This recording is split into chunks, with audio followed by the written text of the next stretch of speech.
Hey veterans, I wanted to leave a quick call out before today's show, which is about a company whose mission is to prosecute and pursue child predators. There's a way you can help today, and it really is as simple as posting on Twitter, Facebook, or LinkedIn. I've got templates ready for you to use on the website in the show notes, and would appreciate your taking a few minutes to play a part in supporting the Guardian Group and putting an end to this horrible practice. Thanks, and enjoy today's show. Welcome back to Beyond the Uniform. I'm Justin Asiri, and each week I interview military veterans about their civilian career. Today is episode number 71 with Jeff Tiegs. I don't think it's easy for people to recognize what their calling is. One, you really have to listen. And sometimes you get pulled into things that you weren't ready for. You know, my wife and I did not plan on leaving a very difficult life as a counterterrorism family to pursue this and to dig into this really vile crime. You know, we thought that we were going to retire in the mountains and kind of gallop off into the sunset and work leadership issues and things like that. And as I got more called to this problem set, there's a certain a bit of duty and obedience that you have to kind of walk through. And sometimes that can be difficult. Top 3 reasons to listen to today's show are, number 1, experience. Jeff joined the Army when he was just 17 years old and served with Army Special Operations for 25 years. He's one of the few people I've had on the show who transitioned into a career that puts these exact same skills to use, but in the civilian sector, and it's an incredible story. Number 2, doing good. Jeff is one of the few people I've met in my life where it seems like he has a calling rather than a career. I'm inspired by how he followed that calling, even though it wasn't what he thought he wanted to do after the military. He is putting his skills to use in a way that is clearly making the world a better place, and it's really inspiring. Number 3, second revolution. Jeff talks about World War II's impact on world and the veterans leading a revolution that started more and more small businesses. He talks about how today is following a similar trend, and I found it very energizing. As always, at beyondtheuniform.io, you'll find show notes for this episode with links to everything we discuss. You'll also find a link to Jeff's company, the Guardian Group, where you can find out more, volunteer to help, or even donate to support their cause. So with that, let's dive in to my interview with Jeff Tiegs. Well, joining me today in Bend, Oregon is Jeff Tiegs. Jeff, welcome to Beyond the Uniform.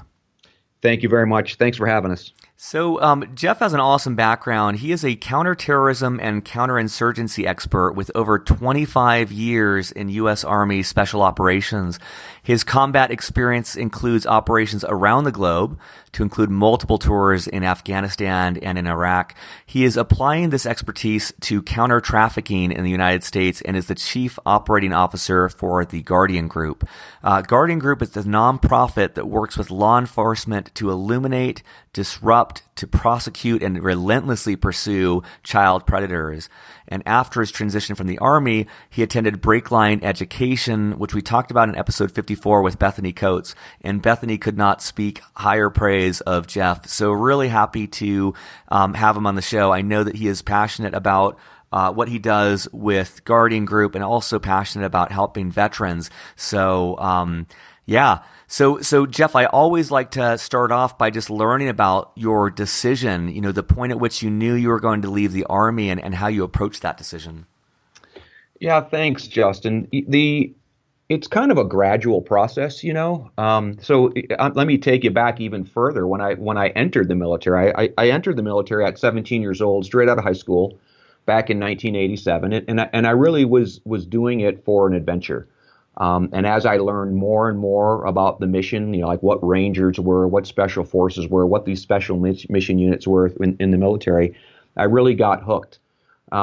So I ended up making it a career. And again, it kind of was a gradual process. I didn't recognize it as a career, you know, until I'm kind of older and settled, and we've got kids, and I'm now a major in the United States Army.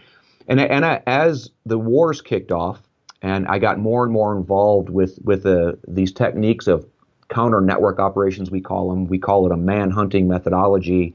You know, how we really were working to dismantle high-level Al-Qaeda, high-value targeting, you know, working through the counterinsurgency pieces, and how do you blend counterterrorism with the U.S. strategy of counterinsurgency. I began to learn a lot of things that I really enjoyed, and I really recognized that it's what made me tick. Well, as I got higher in rank and you move away from those kind of applied skills and you get almost an executive level position in the military, it not only became less interesting to me, but I also felt like I was less prepared to sacrifice what it took with that timing with my boys and with my wife. I looked to see what I really felt my passion and purpose was, and I began to feel a bit of a call and a pull to address this problem of trafficking. And the hypothesis was what I had learned over a couple decades of counterterrorism and counterinsurgency would be applicable. And to my surprise, over the last couple of years of staring at this problem and the last year of really, really digging into this problem, it is unbelievably similar. That's it's really incredible to hear that, and it's so funny. I take notes during these interviews to just try and just remember what the highlights are, so when I record the intro, I can say, hey, these are the 3 reasons to listen. And as you were talking, I was just literally wrote the word, like, this is this man's calling. And you said, like, 2 seconds later, you said this is a calling. And it I don't know where it comes from, the background I read, and it comes through your voice when you're talking about this. But I think there's very few people I know that have found a job that seems like their calling, that seems like their purpose. And it's just so exciting to hear, and I'm so excited to hear more about this, but just to hear that the work that you're doing that is doing so much good in the world is really a calling, and that's very powerful. Well, it's motivating, and it's not, I don't think it's easy for people to recognize what their calling is. One, you really have to listen.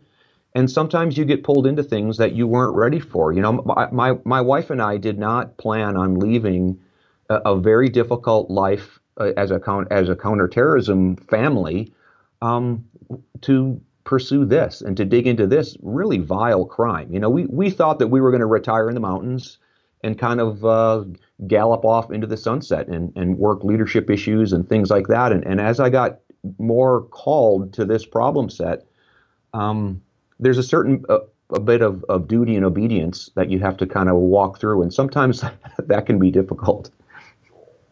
And I'm curious, when you left the Army, what led you to Breakline, and what was that experience like?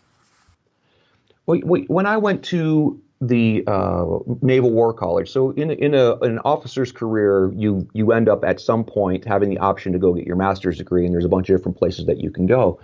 And one of the things that I realized in the military, what we don't do well is aligning ourselves with academia and with media. We live in this bubble, and sometimes we're often too happy in this bubble.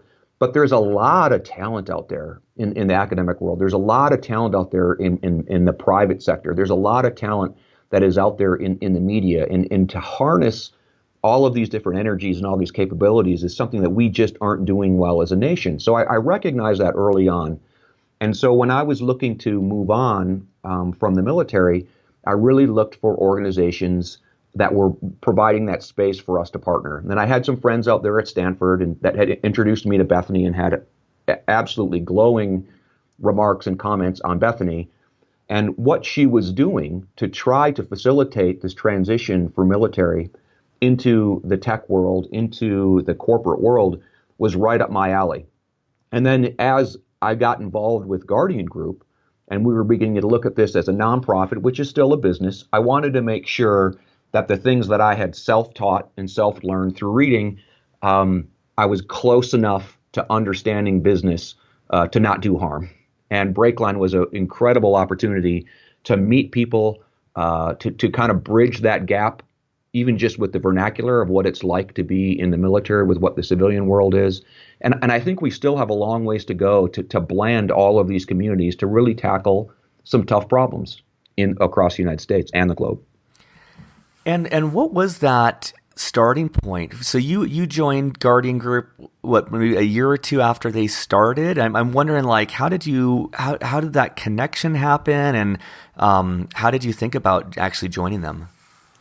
Well, again, when you talk about a calling, it never happens overnight. So about 4 years ago, I met Jeff Keith, who was the founder of Guardian Group, and it was at a friend of ours' retirement, and it was in North Carolina. We were down at Fort Bragg, and I met Jeff, and we began to talk about what he was doing and what I wanted to do. I was already looking towards this cause in the future, and he had built something that was very fundamental. It was those relationships. It was this group of task forces in Central Oregon, partnered with law enforcement and district attorneys and all of the support network. And what I was bringing to it was the pursuit side. How do we then activate more than just awareness, more than what they call the 4 Ps: prevention, protection, prosecution, and partnership. That's kind of the 4 pillars of anti-trafficking. But to add that 5th P of pursuit and to turn it from anti-trafficking to counter-trafficking, and we decided to partner up. And then it just so happened he lived in a beautiful town, which matched the goals of my wife and I with finishing to raise our boys in Bend, Oregon. So this is where our headquarters is, and we partnered up. Guardian Group has been around for about 5 years, but we've really only been around for a year-ish in this very specific niche spot where we partner with law enforcement to help them kind of develop an offense to counter this crime.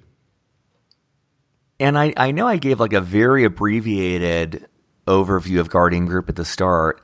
What would you want listeners to know? I mean, I'd love to hear more about your mission and the work that you're doing. Well, there's a couple things, and when you did highlight it, those words, illuminate and disrupt, deter, those are all very military type terms that some of your listeners are going to resonate with. I guess really one of the pillars of Guardian Group is we are founded, operated, managed, and designed to employ veterans. So this is a model of ours. So in addition to our passion to really get after this problem of trafficking and protect the children in the United States, we're really looking to build opportunities and apply the capabilities, help veterans find that purpose and passion in life outside of the uniform, as is the name of your podcast, Beyond the Uniform. What is it that we do? And there's so many of us, men and women from the special operations community, that have really honed some really particular skills that can be applied to this problem set. And it's a unique situation because we're not an awareness raising group. There are a lot of groups that do that and they do it well. And we're also not an aftercare facility. That isn't who we are. We're not counselors. We aren't the social workers. We are partnered with both ends of that spectrum. And we have very strong partnerships. So when we work with law enforcement and we're able to recover some girls or boys, we have that aftercare to put them into. It isn't through Guardian Group, but it's through our partnerships. So really with our unique capabilities, we work side by side and more often than not behind the scenes with law enforcement and district attorneys to help them get after this crime. Because once the girls and boys are being trafficked and they're under the control of these pimps and traffickers, it's very, very difficult to get them back to a normalcy, a semblance of life. So you've got to interdict this crime early, like terrorism. It's too late when the Twin Towers come down. You've got to see the writing on the wall. You've got to see these clues.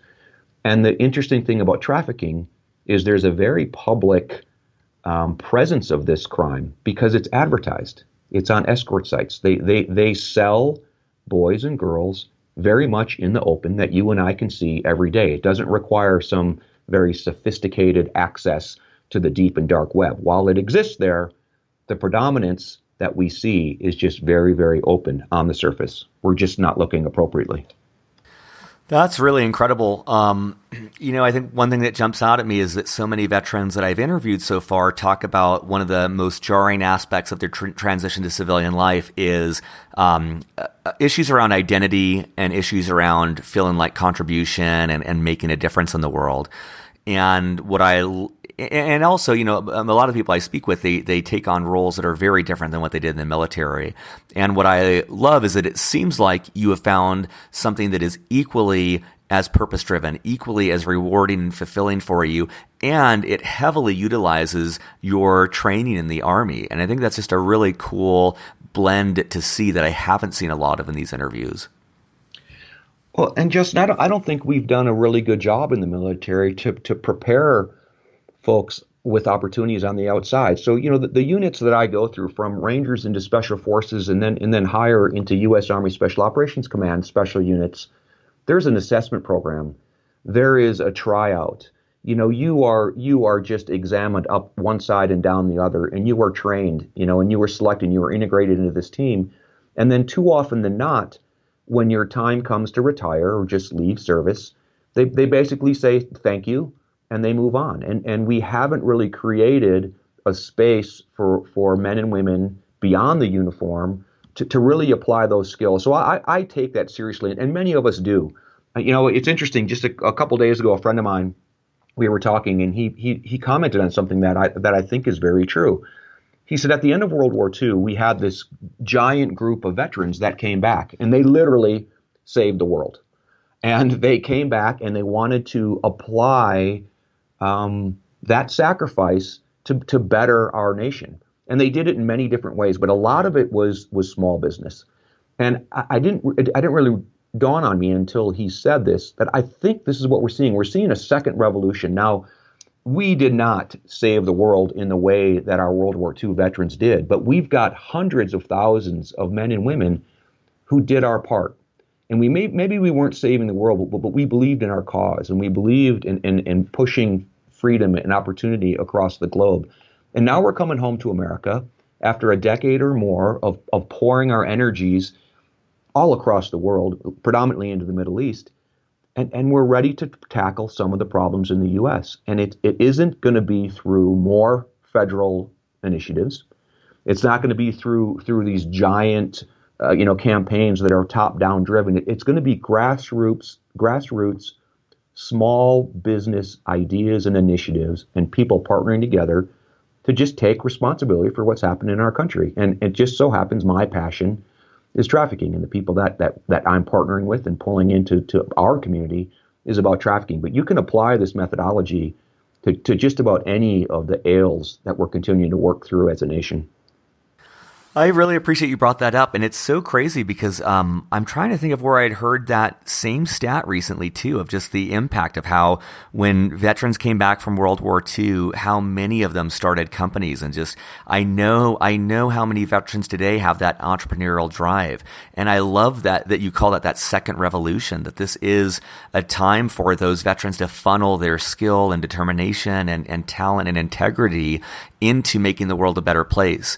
And also what I love about what you've said is that this is not, I think that anyone, veteran or not, they are more successful if they find something that just lights them up. And, it just makes you, that's the reason why when I came from the Naval Academy, I did not become a pilot, because I'm like, yeah, sure, I would fly, but I would be competing against people that have wanted to fly since they were like 7 years old. And no way am I going to ever put myself in that competitive set, because if someone's that passionate, they are going to be better. And, you have found something that's passionate, and that's going to make you happier, and it's going to make you so much more useful in making a high impact on the world. And so what I like about what you're saying is, for those veterans who want to make the world a better place, they can do it, and it doesn't have to be something artificial. It doesn't have to be like, oh, I'm going to start an orphanage, unless that's something that you're passionate about. But you can find there are so many things I'm sure vets are passionate about that would also make the world a better place, and would probably also make them a living and allow them to employ other people and boost the economy. And so, yeah, so much of what you said resonates with me. Yeah, in the community we come from, we're driven by task and purpose, by mission and vision. We aren't driven, many of us, by capitalism or power or stature. It's just ingrained in us early on to get to work as a team and accomplish the mission. And that's really what we're trying to do with Guardian Group. And that's one of the things that was interesting.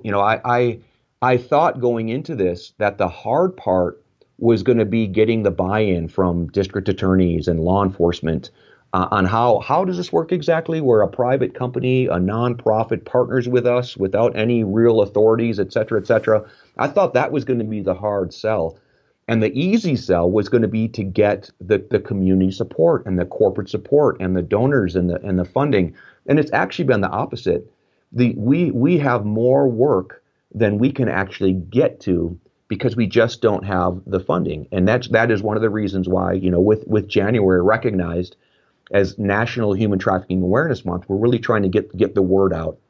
And it's a difficult word to get out because there's a lot of misunderstanding when it comes to trafficking, even the words that we use. There's initially people think of the Taken scenario with Liam Neeson, Eastern Europeans stealing your children from your house. And it really isn't that. It's even more diabolical than that. It's these predators out there that are literally hunting our children and looking for their vulnerabilities and exploiting those vulnerabilities. And it's going to take our community to just recognize it and then put the resources into play where folks coming out of the military, folks coming out of special operations and the intelligence communities, the operations communities, and even these enablers and supporters to partner with law enforcement to get ahead of this crime. And again, this is a methodology that we're applying to trafficking, but pick a problem. It's a methodology that will work, but it's going to require us to re-look America and our communities and take responsibility for what's happening around us. That's awesome. And I also want to make sure that listeners get a taste of what your life is like, particularly for those who are interested in specifically this sort of work. And so I'm wondering if you could kind of paint the picture of what your day-to-day life looks like at work. And that can be as granular as you want, the hours you're in and out and like the activities you do, the team size you work with, whether you work on weekends and travel a lot, just whatever would help them better understand your life. Sure. I think one of the easiest ways to break it down too is we have an offense and a defense. So when we talk about Guardian Group, we have two identities there. One is Guardian Group itself, and then nested within Guardian Group is what we call pursuit and enablement. The other side of that is the professional development and professional education. So those are the two sides, the two lines of effort that we focus on, and I try to balance my time with those. Jeff, the CEO of Guardian Group, works much more with the professional development side, and I work on the enablement side. So we balance our time with trying to meet with folks that will continue to support Guardian Group, because that's our number one weakness right now is just enough dollars to have people doing this full time. All of us have a second job to make things to make ends meet, and it pains me every day, every week that I have to work some other job to support really the passion of Guardian Group. Things fall through the cracks. So part of it is working to get that corporate support. It's meetings all over the country. We're focused predominantly on the West Coast right now just because of geography, the I-5 corridor. So we're building a headquarters in Bend. We're trying to build regional operating centers as we're partnering operators and intel analysts with different law enforcement agencies in demographic areas across the country. We're doing all that while we're continuing with operations and training.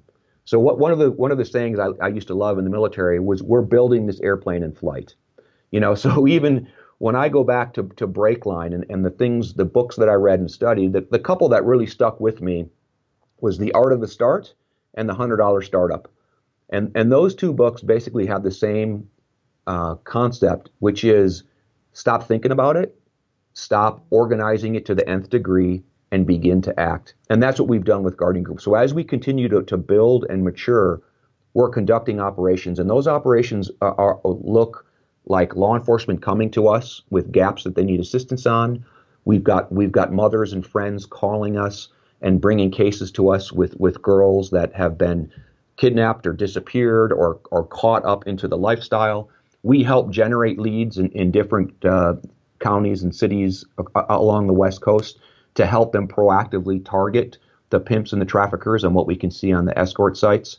So cases come in and we pursue cases. And really it's balancing building this organization with having effective operations and trying to have those become complementary.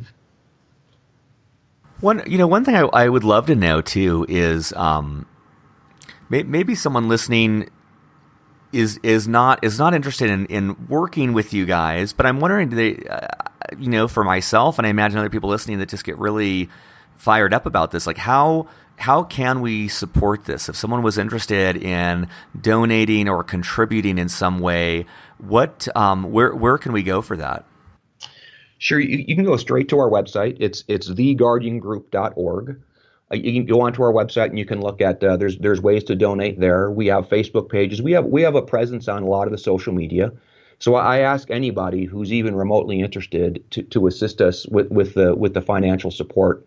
If they can't assist with financial support, it's just continue to monitor what we're doing and repost the things that we're talking about, like the things that we're talking about. Talk to your friends. Talk to people that might have that influence or that significant ability to contribute. It's taken me a while. It's been a little over a year now since I retired, and it's taken me a while to feel comfortable asking for money. It's just not something I've ever done. And we really try to harness these teams and harness these volunteers. But, Justin, it just comes down to that. We are a professional organization that understand intelligence analysis and operations and training and how to apply the skills we've learned in law enforcement. And it's what many of us want to do beyond the uniform.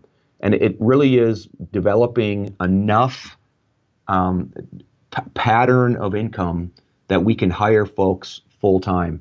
And I've got literally a dozen men and women from the special operations community just standing by for us to employ. So I still find it uncomfortable to ask for people's financial support, but that really is what we need. And I can also guarantee you whatever comes our way is going directly into operations and employing veterans to apply their skills. There's a lot of organizations out there also that support veterans, and some veterans, they need a vacation.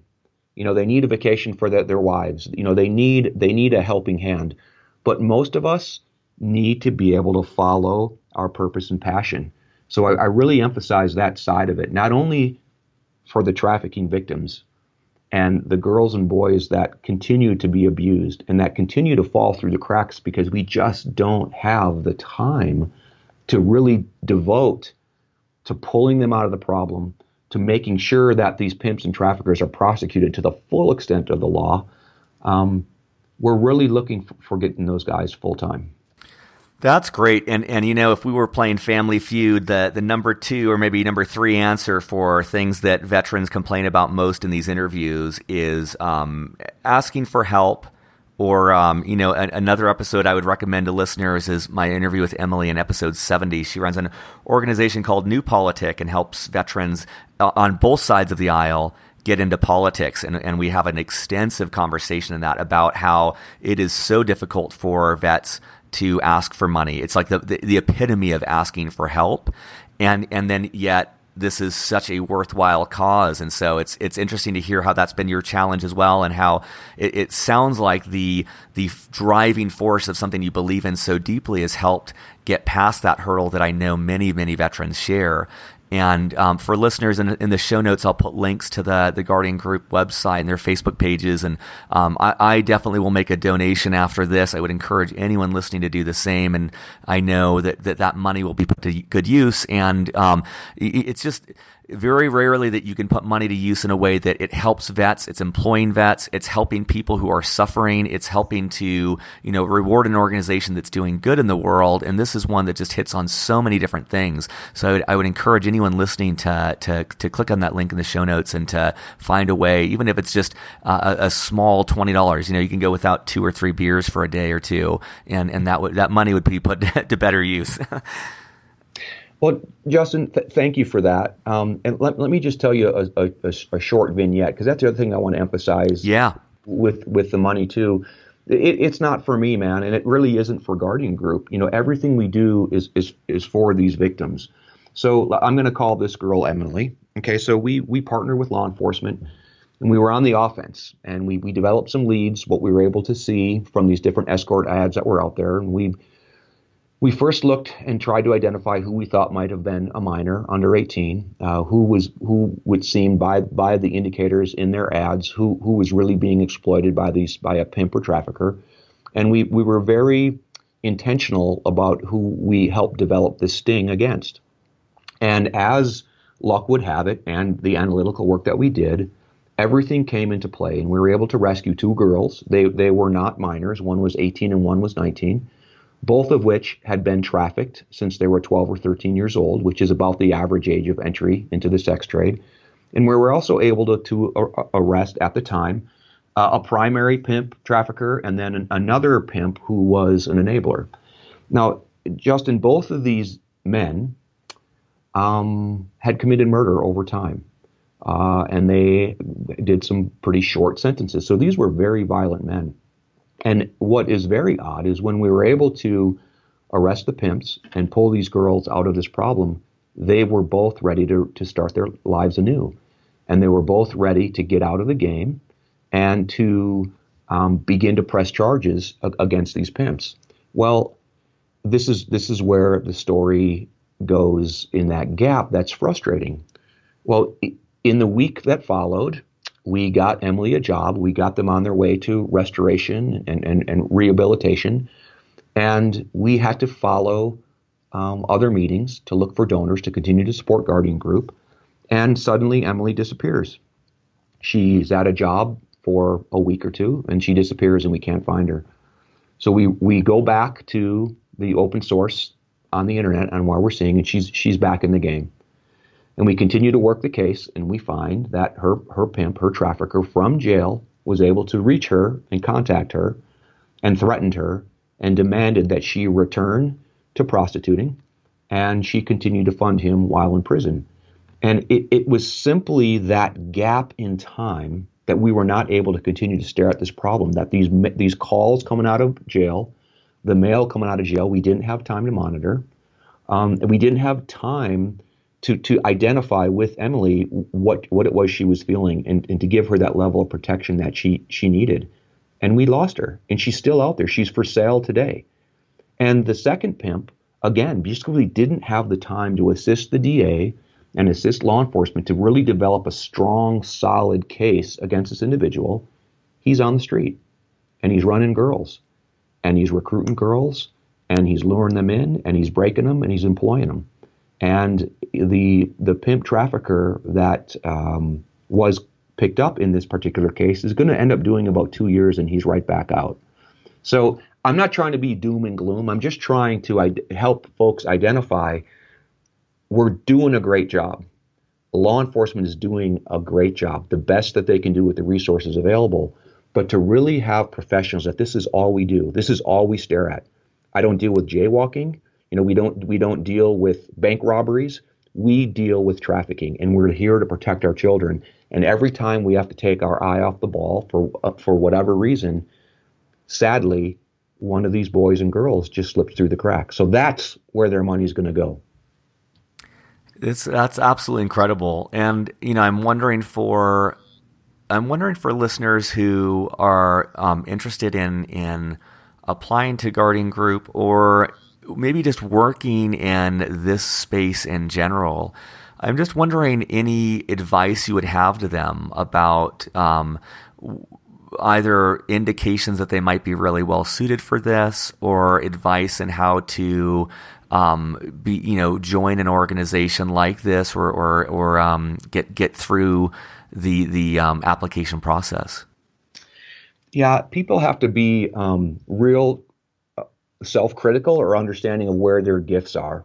So when it comes to Guardian Group, specifically Guardian Group, we have a pretty niche approach, and we're drawing almost exclusively from the military community, and even more exclusively than that from special operations and folks that have been doing counterterrorism overseas. So we have a very, very niche capability, but we're always looking for those partners on both sides of where our niche capability ends and theirs picks up. And part of that is in the prevention side of it, getting out there to schools and hospitals and providing this education, and then the backside of it too is the restoration and the rehabilitation. Anybody can download our ebook. Anybody can apply for what we have is the Guardian Blue Seal. So we have a couple campaigns. One is the Blue Seal that's raises awareness for anybody, and they can demonstrate their support for this cause of counter trafficking. And we've also developed the Silver Seal, which is an online training course that we market specifically to hotels now, because our vision is that hotels through the next few years are trained to recognize indicators of trafficking. And when we have hundreds and thousands of hotels and those hotel staff that can recognize indicators of trafficking, and Guardian Group provides them a reporting mechanism. So not only do they see what they think they may see, they can report it. And we've got the analytical support to cross-reference what they think they're seeing and push that information to law enforcement. So we're trying to build out these communities. So that isn't just for hotels, even though they're our step one focus. It's the transportation industry, it's corporate industry. And where this intersects with your life the most for everyone, to include you, Justin, is when you travel. You're going to begin to see this. Now that we've had this discussion, when you travel, you're going to see this. You're going to see this at airlines. You're going to see this at taxi stops. You're going to see this at bus stops. You're going to see this at Uber and Airbnb, and very specifically at hotels. And we've got to build a campaign, not just for awareness, but recognition and response. And that's the effort that Guardian Group is trying to push across our country. And I think that's a space where every citizen can get involved. That's great. I mean, what I also love, I guess two things I'd point out for listeners is, I spoke about in a previous interview with,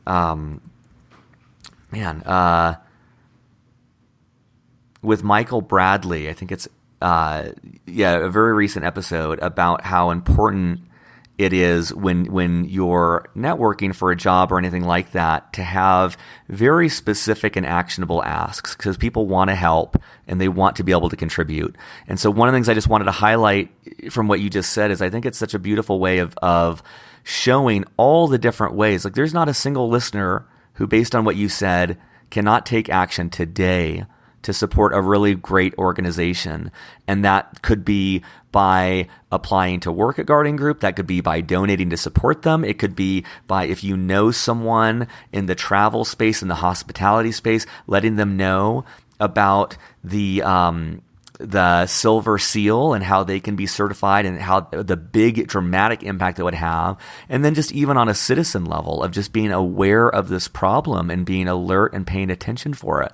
So I love both the message of what you're saying, but I also just wanted to highlight what a great example this is for vets of when you're passionate about something and you know you're making a difference, be willing and ready to ask for that support, because I think you'll find that people will follow through on that. And Justin, I'm going to highlight one of the things you commented on there. There's support in our communities. There's support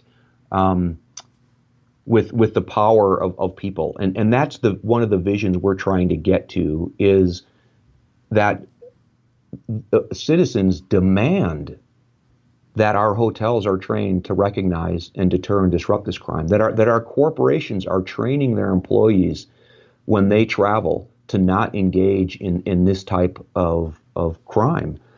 So there is a power to the public. And that is one of our dreams over time, is that when you're getting on Travelocity or whatever site you're getting on, and you're choosing a hotel or you're choosing a transportation company, that this becomes part of your decision-making process.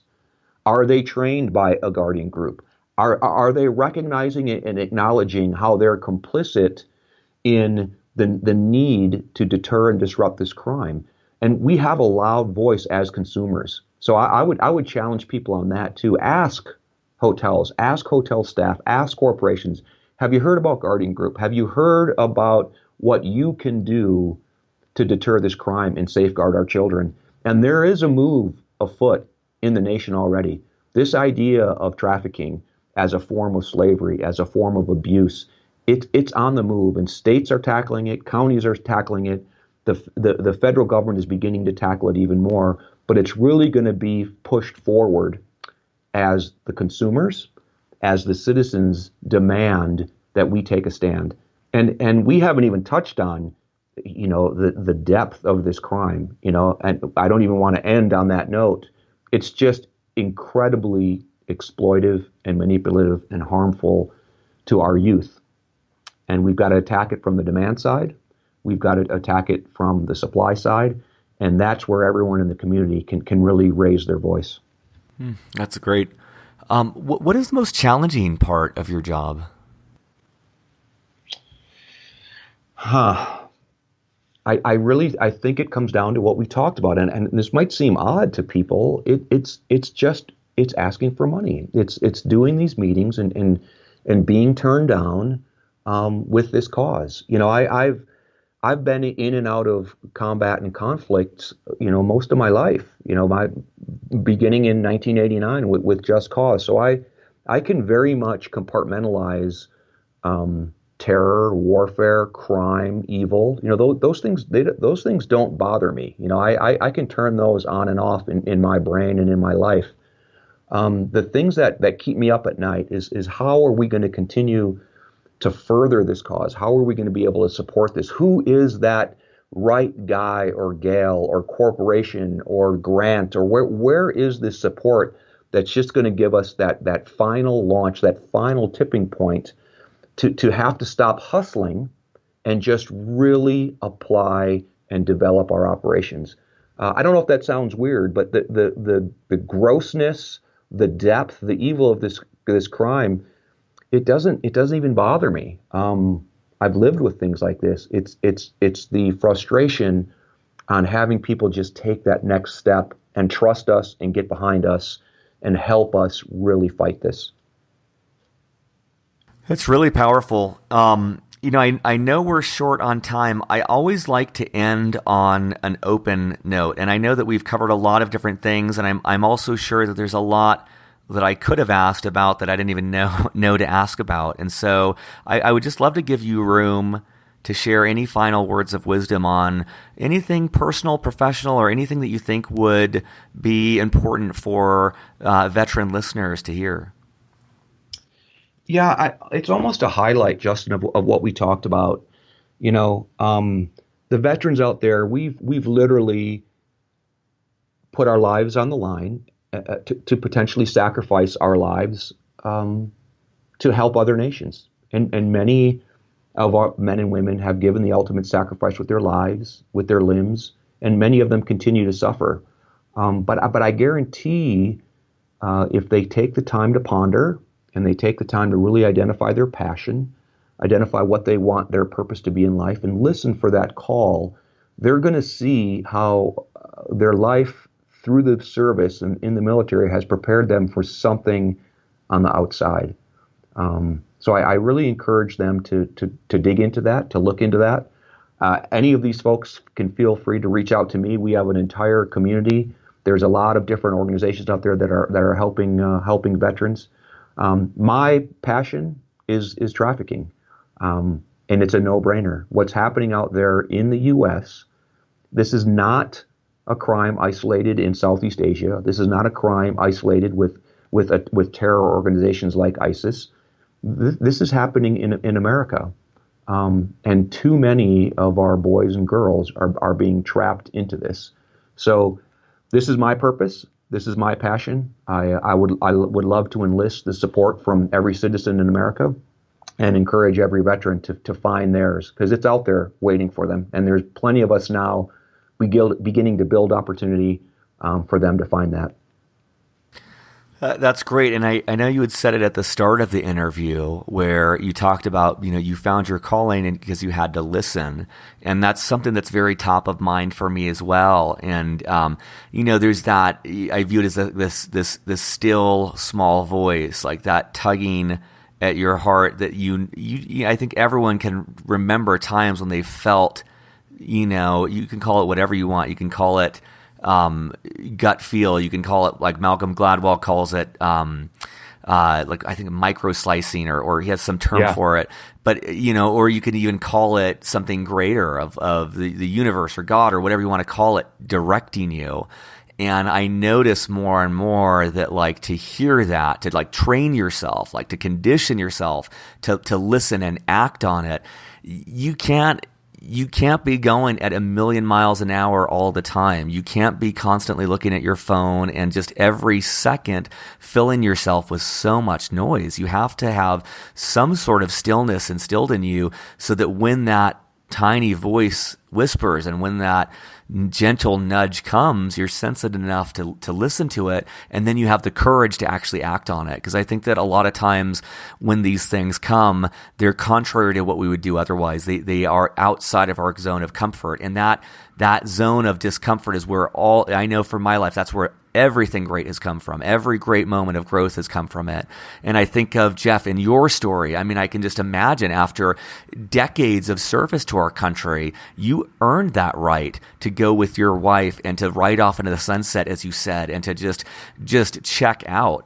And I imagine there must have been some conflict of just, man, I feel this calling, and I've just thought for so long of just finally being able to put up my spurs and just relax. And I just really appreciate, that you had that courage to listen to that and that you act upon it. And I think it's not only making an impact, obviously, in the world and on veterans and on so many people, but I think it's such an inspirational role model for people listening, of someone who did develop that discipline and listened and had the courage to follow it. And I really appreciate that. Justin, thank you. And I really appreciate you giving us the platform to talk about this and share our passion, to protect our children, bring this fight to trafficking, and how we're doing it through employing our veterans. Thank you. Thank you so much. Surface.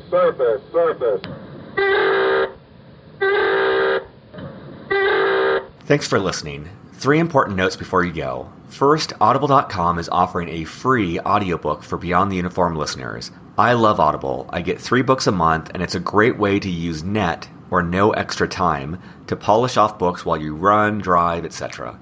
If you go to beyondtheuniform.io/books, you'll not only find this offer, but you'll also find a list of every single book that has been recommended on this show.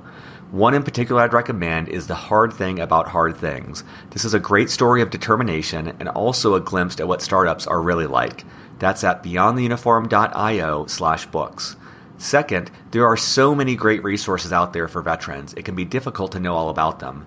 That's why at beyondtheuniform.io/directory, you'll find a list of every single resource that's been mentioned on the show or that I've been able to find. You can also add your own if you find one I've missed. Lastly, I've put together several different free ebooks that provide data for veterans about their civilian career possibilities. This quantitative information serves as a great complement to the qualitative interviews I do each week. Go to beyondtheuniform.io, click on resources, and you'll be all set. Have a great week, and I'll be back next week with more interviews with military veterans about their civilian career.